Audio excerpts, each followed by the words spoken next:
Boom shakalaka, what is going on, everybody? Randall here from Crypto Love, and I am joined today by Joseph Fiscella, the core developer from FLO. What's going on, Joseph? Hey, how's it going? I'm doing well. I'm excited for this. We've had this for a couple months in the working, and today we're actually doing it. So FLO is a coin that a lot of people who haven't been around for a while may not have heard of. So I guess to begin with, give us like the elevator pitch. What is FLO? FLO is basically Bitcoin with metadata and software that supports that metadata. And some of that software that we have supports basically indexing content on the web in a blockchain. So there are many reasons you would want to do this. But at the end of the day, if you want to search for something, prove that you've created it, prove that it was done at a certain time, and make sure that that network has 100% uptime and is secured by proof of work, you'd use FLO to do that.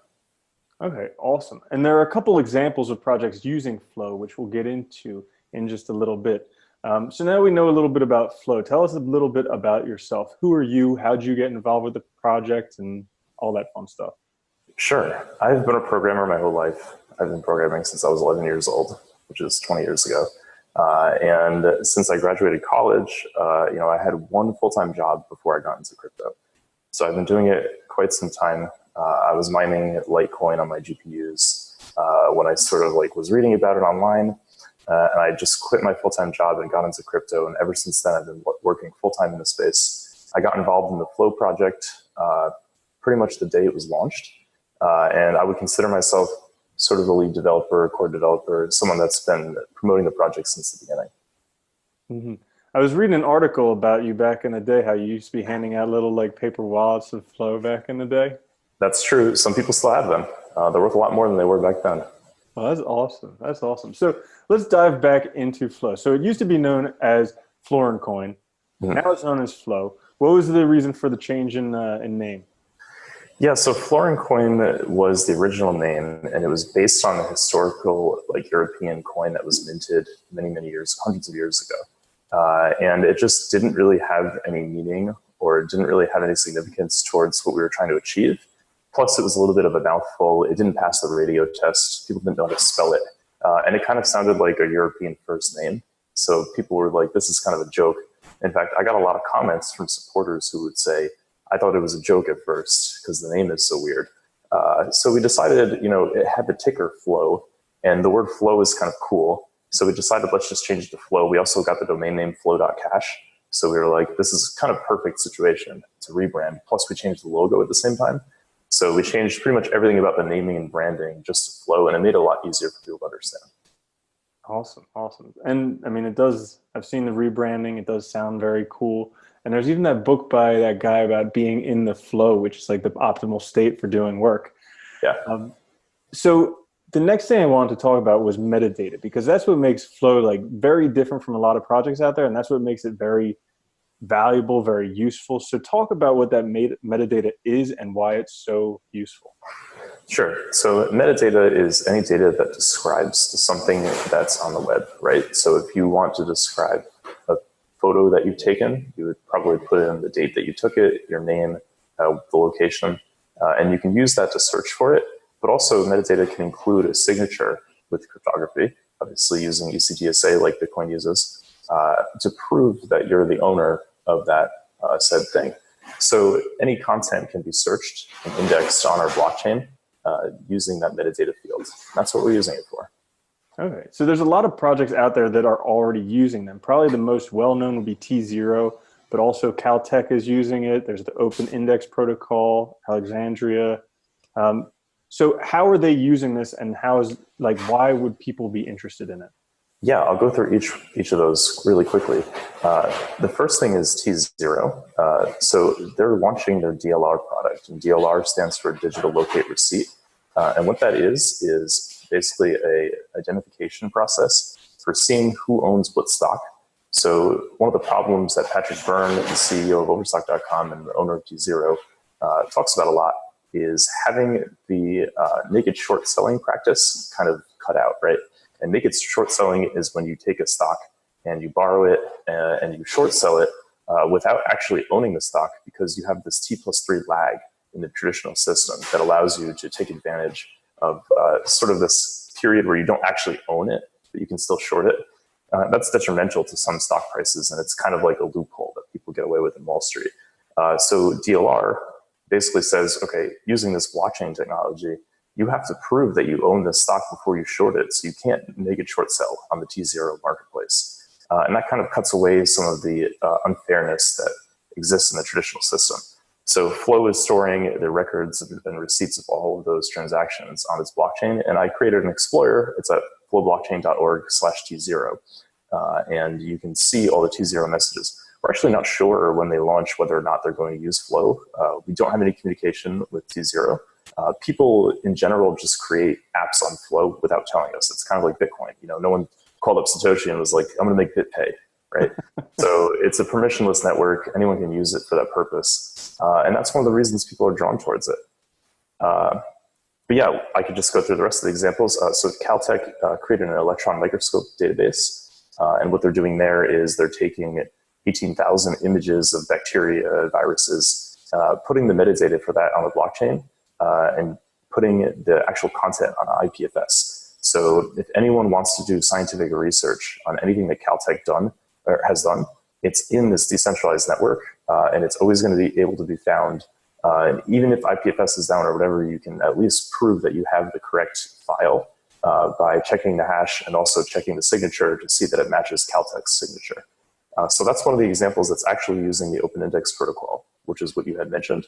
The Open Index protocol is basically software that lives on top of Flow that gives you the ability to sign things and to hash things into the blockchain and upload them onto IPFS.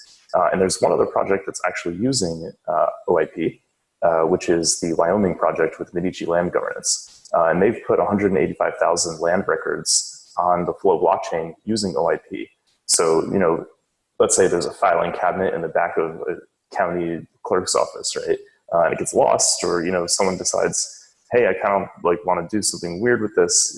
You know, they can get away with that if there's just physical records. But if all those physical records are also backed up on the blockchain, you know, you have digital signature that they exist, you have the block timestamp that it exists at a certain time period, plus you have all the advantages of this open permissionless network that make it really censorship proof and also make it very less prone to some sort of weirdness or some sort of corruption that might take place in the government.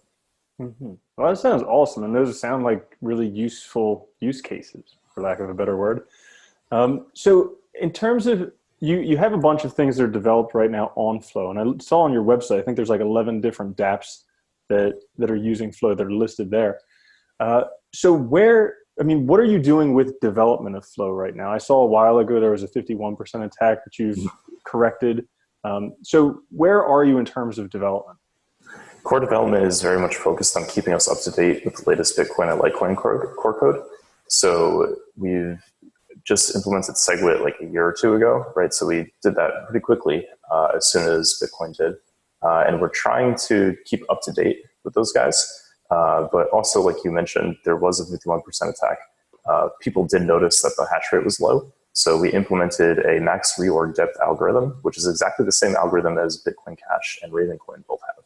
And not a lot of people know this, but Bitcoin Cash and Raven, you know, and Flow have that algorithm to prevent 51% attacks from transpiring as double spends. So what happens there is an exchange has to require over 100 confirms. And once 100 confirms have passed, the code tells the client that it cannot do a reorg.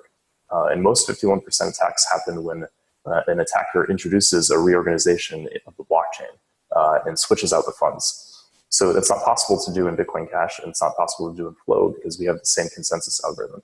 The trade-off there is that if the network is disconnected, then it could cause an irreversible fork in the network.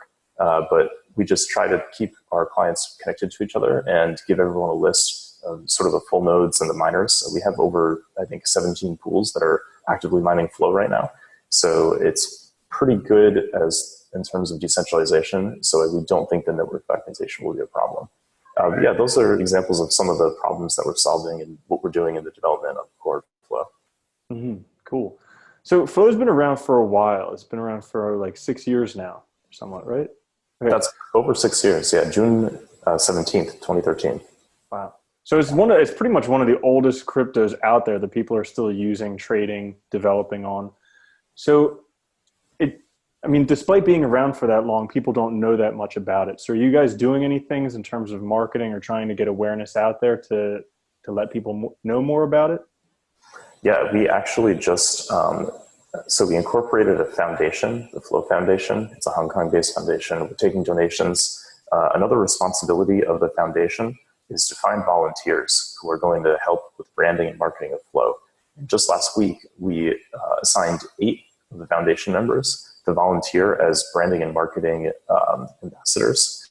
Basically, it's a committee of 8 people that are responsible for tweeting, for maybe updating the logo, for getting promotional material out there, writing blog posts and things like that, doing interviews like this, stuff that we love to do and we do for free, just so that the entire community kind of raises up and makes use of the little bit of work that we can all do to make it better. And FLO is very much based on that concept of just open source contribution, much like Bitcoin. It basically takes people to organize together and motivate each other to do that work. And to get marketing and branding more effective with FLO, we've created a committee and we've created a to-do list, and we've created some initiatives that we're going to be putting up, maybe funding some things, and just getting each person to contribute what they can towards the project. Mm-hmm. And I mean, FLO is kind of rare out there. There's not many cryptos out there anymore that have no pre-mine, no ICO, and that have been around for this long. Yeah, that's correct. I always like to say that FLO is one of the top 10 oldest altcoins that still exist. I think technically we're like number 23 that were created, but half of them died or just went into irrelevancy, or if you look at their code base, that haven't been updated in years, they're not traded on any markets. So FLO is one of the 10 oldest that have still survived, actively traded, actively developed, and actually grown a lot since the beginning. So a lot of people say that like altcoins are dead, and FLO is an altcoin that's been around for 6 years. So how do you feel about altcoins and how the bear market affects them? So a lot of people lose faith in projects when the bear market happens. You'll see Telegram channels devolve into like people blaming the admins for losing their money, etc. But every time there's been a bear market with FLO, we just build. Because we're building anyway, right? We're not taking a percentage of the ICO funds to, fund our development. We just grow our community, grow the developers that we have in the project. And during the bear market, we're just building when other people are falling out. So FLO is uniquely advantaged to take advantage of the bear market by just continuing to grow, continuing to show that, we're doing the same thing, we're consistent during this time of downturn. And then when the market turns up again, people notice, hey, look, they've done all this work and they're not taking a paycheck. So that's one of the great advantages of FLO and an open source project in general, is that we're not affected by the market. We're kind of like that steady bellwether currency. Mm-hmm. And that's awesome, because then when things turn around like 2020, 2021, whenever people expect it, then all the people who have been in for a while get rewarded for it. Exactly. So I'm curious, what's in the future for FLO? Where are you guys going? So we've focused most of our efforts on OIP and getting that protocol built out so that we can use it in more applications than Caltech and in Wyoming. What we're doing is we're trying to get publishers using it. We're trying to get image boards using it. People that are online and facing some sort of issue where they need a permissionless network, or they would be really advantaged from having 100% uptime of FLO. That's where we're focusing all of our efforts. Plus, we have like a wallet that's integrated into OIP. We're getting that web wallet out there. It should make it easier for people to publish stuff to FLO. Maybe get content creators putting images, movies, music on FLO, and doing all the stuff that we can do with our protocol on the second layer. That's what we're focused on. Cool, cool. So anything else that we didn't really talk about that you'd like to talk about? Yeah, I think it's interesting that FLO is one of the only proof of work coins that's still around, right? Most coins when they come out today are either proof of stake or they're a token on top of another blockchain. And I think that some of the challenges of proof of work are that it's tough to get miners and it's tough to get nodes online. They're not really incentivized off the bat. They have to kind of like figure out whether or not they're going to be profitable. They have to figure out like all this infrastructure and hardware stuff. But I think that FLO gives a real advantage to people that want a truly decentralized network, because it gives that permissionless, like anyone can contribute a little bit of their GPU power, or right now it's actually ASIC mining power towards the network. And that makes a huge difference. Plus, I think, there's a lot of FUD going on with Litecoin right now, And us having the script algorithm, one of our lofty, pie in the sky kind of like long-term goals has been to take over the script hash rate. And personally, like I've gone to huge Bitcoin mining farms. You have like millions of dollars worth of script ASICs kind of like sitting in a warehouse, not mining because it's not profitable to mine Litecoin. So we're looking to get those people to turn on and start mining Flow. And eventually, if we can take over the Litecoin hash rate, we'd be kind of one of the biggest proof of work coins out there. And that's kind of like our long-term goal, but it's tough, right? We'd have to raise the value of Flow. We'd have to educate all these miners. We'd have to get them to trust it, whatever. But that's something that I think is like a huge opportunity for Flow that a lot of people are sleeping on. Yeah, that could be absolutely huge for Flow, definitely. Yeah. Very cool. So anyone who's watching, if they want to find out more information about Flow, or if they want to get involved, how could they do that? Go to flo.cash, join our social channels, follow us on Twitter. We have a huge organic Twitter following. It's great. I love tweeting on the Flow Twitter. It's awesome. And Telegram, at Flow Blockchain. That's where we hang out. All the developers are there. We always help people. We answer questions, bounce ideas off each other. It's just a great community. I love watching it grow. Dude, awesome. Sounds like a great project. Thanks so much for joining me for an interview today. It's been a pleasure. Yeah, this was awesome. Thanks so much. All right. Peace.